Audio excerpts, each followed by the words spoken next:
Hey music junkies, Professor of Rock, always here to celebrate the greatest artists and the greatest songs of all time. If you are truly passionate about the greatest music of the rock and roll era, this is your place. Stuff here you'll find you won't find anywhere else, it's a fact. Just subscribe below, hit the bell so you never miss out on our daily features. You can also join our exclusive club, the Dean's List, by clicking on our Patreon link below. That helps us to curate this history, do more videos, more interviews. Plus, check out the hundreds of videos we have on our channel. Now, it's time to do another episode of my favorite, 80s Hidden Gems. 5 seemingly passed over songs from the 80s should be in more regular rotation in our lives. But this time I wanted to mix it up a little bit. I'm going to cover 5 hidden gems from the 80s where a lead singer from a major rock band did a solo project. Now, again, these are songs that you ought to revisit. You can do that in the playlist below. So let's get right into it. Number 5, Desert Moon by Dennis DeYoung. Beautiful song. Dennis, of course, formerly of the band Styx, he released this song as the lead single and title track off of his album by the same name. Now, Styx was just coming off of the massive success of Kilroy Was Here. It was a concept album, you remember, that was led by the number 3 hit Mr. Roboto that's become a pop culture phenomenon. The album and song, though, carried the creative yet competitive strain within the band. They got to the breaking point. When the supporting tour was over, Tommy Shaw left the band and he pursued a solo career. He released the album Girls with Guns. Dennis DeYoung did the same thing. He released Desert Moon, which was supposedly going to be a song for Styx. But nonetheless, the song became the biggest solo hit for any member of Styx up to this point, going to the top 10 on the Hot 100, went to number 7 in Canada and number 8 in Ireland. On Desert Moon. Was written and produced by Dennis, and here's what he said about the song in a recent Zoom session that we did. Well, Desert Moon 84, let's talk about that solo song, because I've always loved that song. Top 10 hit from your first solo album, the same name. Number 10 on the Billboard Hot 100, number 7 in Canada. And Desert Moon, my interpretation a little bit is describing an imaginary place from your past and your kind of your aching or nostalgia to return to it. Tell me about that song. Yeah, it's an old theme. You know, you never can go home.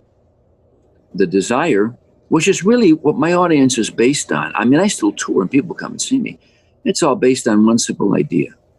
Why can't I be 16? Why can't I find that place where I felt loved and protected and without responsibility? This is everybody. The song kind of has a narrative style of a novella. Love the storytelling. And one of my favorite lyrical sections is the waiter poured our memories in a tiny cup.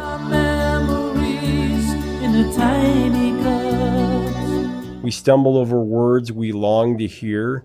We talked about the dreams we'd lost or given up when the whistle caught the night. I mean, come on. That's poetry. Very inspired stuff. Yeah, I have to say I'm very proud of those lyrics because I just got the chills when you were, you know, in other words, look, you think I'm a big shot? You think I don't get excited when I don't even know you? You got, yeah. You got your grandpa's hat on and the glasses. When you tell me, you read my lyrics back to me, and I know I did it. You did. I wrote that, and look at you. I said, well, and because it is poetic in some ways, and I'm not a fan of poetry, but it tiny cups, it's espresso, but it's all, how do all your feelings get into something small? And you know that whatever it was, that was, ain't anymore. And it's the sadness and the joy that come together in that song. Number 4 and number 3, we're going to do these two together. Stay the Night by Benjamin Orr and Emotion Emotion by Rick Ocasek. Of course, the co-lead singers of the band that everybody loves, The Cars. Now, as we discussed recently on Professor of Rock, with 1984's Mutt Lange produced classic Heartbeat City, The Cars had their biggest selling record to date, with MTV staples like You Might Think, Magic, and of course the ballad Drive, which barely missed the top spot. In between albums, the group released their greatest hits package that happened in 85, and in 86, Ocasek and Orr released solo albums. One right after the other, really. Let's start with Rick. He released the album This Side of Paradise, which he co-produced with Chris Hughes, who was fresh off producing Tears for Fears' massive 1985 album, Songs from the Big Chair. The lead single from Ocasek's album was a dreamy and just undeniable pop song called Emotion in Motion. The song was Rick's only top 40 hit as a solo artist. It hit number 15 on the Hot 100, went to number 8 on the AC charts, and went all the way to number 1 on the album Rock Tracks chart. Written by Ocasek, and in my opinion, this song should have been so much bigger. It's a song that just draws you in with a blissful arrangement.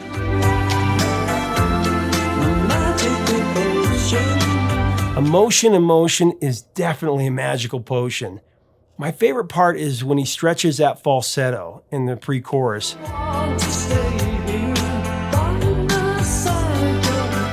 The song was so catchy that it didn't matter if Rick was singing the verses or the chorus. It was all ear candy. I remember singing the verses around the house as a kid, and my dad, I think he misheard me and he said, "I thought you hated the band Bread. Why do you keep singing Everything I Own?"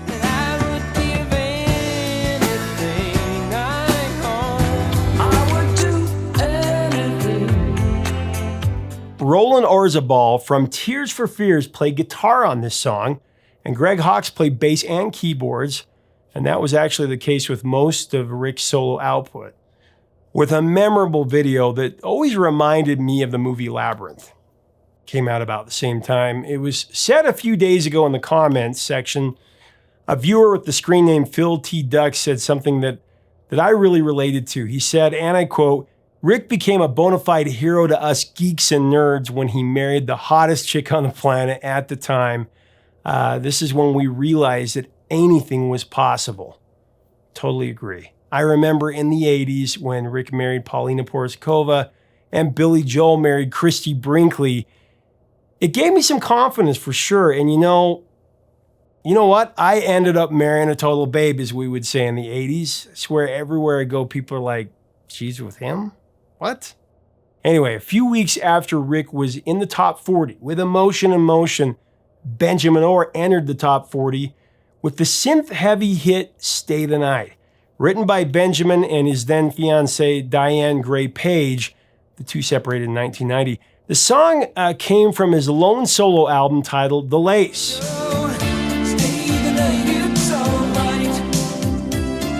Now, I remember the first time that I heard this song. It was on MTV. I was supposed to be in bed, and I got up and I snuck behind this wall and I was watching. My dad was flipping through the channels. He happened to land on MTV, which was kind of rare. And he kept it there, and this came on. I was immediately smitten. Such a great song. Remember, I got down on my hands and knees to get close enough.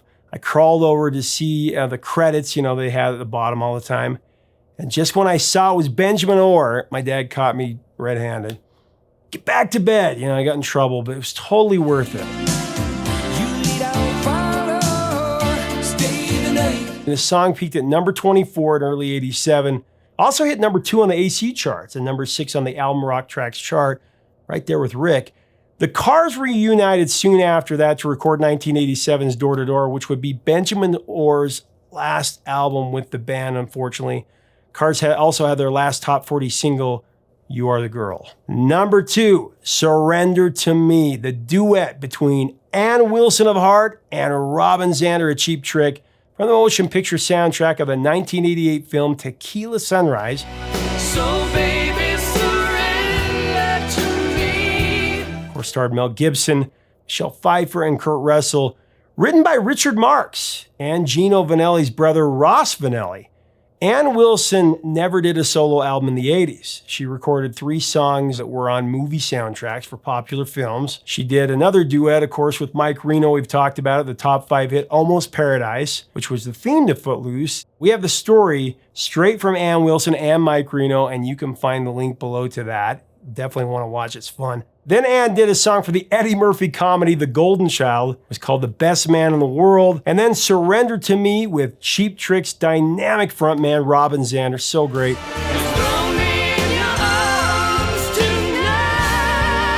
Zander was coming off several hits with Cheap Trick, including the #1 hit, The Flame.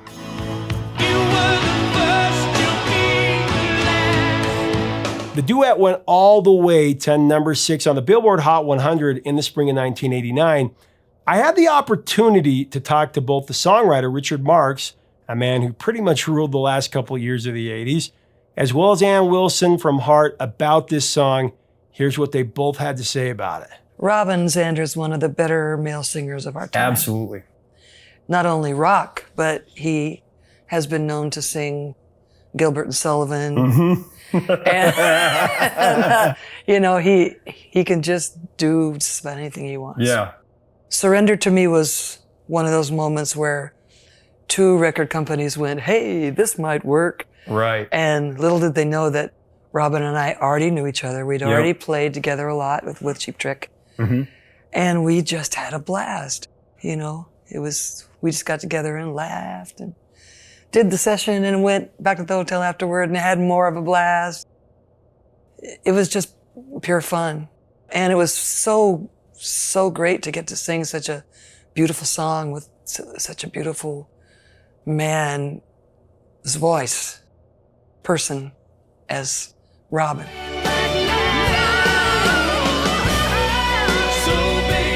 Surrender to Me, I think I wrote a couple of years before. Yeah, I wrote it a couple of years before with my friend Ross Finelli, who's Gino's brother. And I'd always loved that song, but I didn't find a slot for it on my album. Mm-hmm. And there was a music supervisor that came to me asking for me to write a song to this Mel Gibson movie called Tequila Sunrise.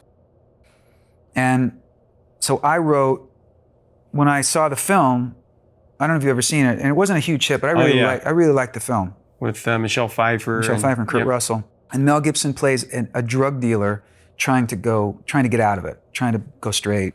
And so I wrote this rock song about him trying to change his life, but still having to constantly look over his shoulder. And it was a song that ended up on the Repeat Offender album called Wait for the Sunrise. So I wrote and recorded this song thinking, you know, this is perfect for the movie. And, and sure enough, they went, yeah, this is good, but we really want a ballad. We want a big power ballad. And I was like, really? Wow, that's original.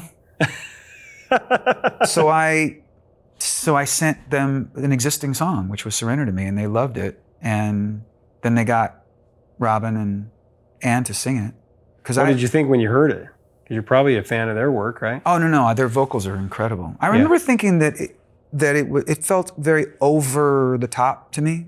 And I think I made a comment in an interview at the time about it, which in retrospect I was young. I was so stupid to say something like that, because in a sense I was criticizing the producer. And I remember calling the producer, and saying, you know, I made this comment and I heard, you know, I'm sorry, I didn't mean it personally. And he was cool about it, but those are the things you learn as you go. But, you know, those voices together were incredible. And just having Ann Wilson sing something that I wrote was, you know, pretty amazing. Now, before we get to the #1 spot, I want to thank our sponsor, Zenni Eyewear. The glasses I'm wearing today, these are my favorite. I designed them. They have Professor Rock on the side. It's kind of my tribute to early rock and roll. They kind of look like Buddy Holly with a little bit of 80s blue there. So you can design your own. Just look at the link below to do that. And #1, Foolish Heart by Steve Perry, the voice, who at the time was the lead singer of the legendary band Journey. From Steve's first solo album, Street Talk from '84, I've got it on the rack back there. It's my copy I got when I was a kid. Street Talk went double platinum and came out of the gates like a Triple Crown racehorse with the undeniable knockout song, Oh Sherry, about Perry's then girlfriend Sherry Swafford. Oh Sherry went to #3 on the Hot 100, and it went to #1 on the rock charts, and it was even performed a few years later on the Raised on Radio tour with Journey. 2 more singles were released from the album, She's Mine and Strung Out, both great. The fourth single, though, Foolish Heart, written by Steve and Randy Goodrum, though never as heralded as Oh Sherry, that was the one that got me. It was just a phenomenal ballad.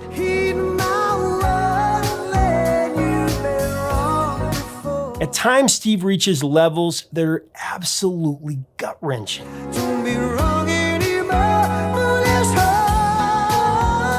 Randy Goodrum, the co-writer of the song with Steve, was actually inducted into the Nashville Songwriters Hall of Fame. He actually wrote songs that have hit number one in 4 different decades: the 70s, the 80s, the 90s, and the 2000s.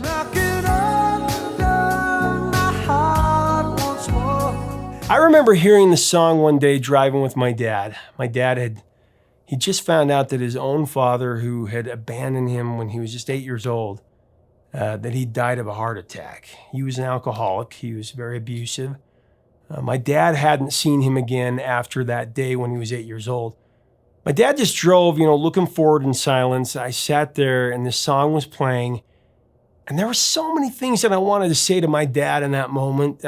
He wasn't showing really any emotion at all, but I could tell that he was hurting. I just felt it. I wanted to give him a hug. I wanted to talk to him about it. But at that point in our lives, that was not something that was going to happen. I was too young and too timid, and my dad was far away emotionally at that moment. And so Foolish Heart by Steve Perry seemed to make up the difference.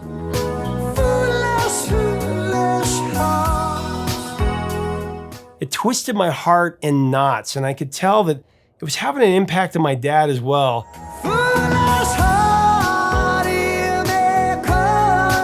As has been said, sometimes where words fail, music speaks. And now that my dad is gone, every time I hear this beautiful song, it takes me right back to that day. And I gotta tell you, I'm so grateful to Steve Perry, the voice, for that memory.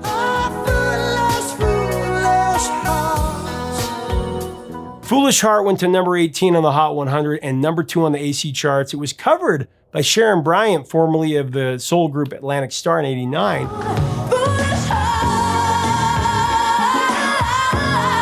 It went to the top 10 on the Billboard R&B charts. Sheena Easton also covered it in the 90s. Now, the music video was great too. There's actually an alternate version where after finishing the song, Steve Perry actually walks off the stage and is greeted by the other members of Journey, including Neil Schon, Jonathan Cain, Steve Smith, and Ross Valerie. They have champagne and they wish all the fans like a happy holiday and a happy new year. And Steve Perry says, "Let's go cut a track." And then they take off. And this is pretty rare. You can find it. But Because I Love You, here it is. Look who's here, huh? All right. Hey, listen, if you don't spill a little bit, it's not good luck, all right? Come on. Listen, we're here to say to you a very happy holiday. Happy New Year. Happy New Year, yeah. Let's go cut a track. Come on. Yeah. Italian food. I remember they played it around Christmas on MTV, and I always thought it was kind of a clue to the fans that the band was gearing up for their next album. And of course they did. They released Raised on a Radio soon after, minus the rhythm section.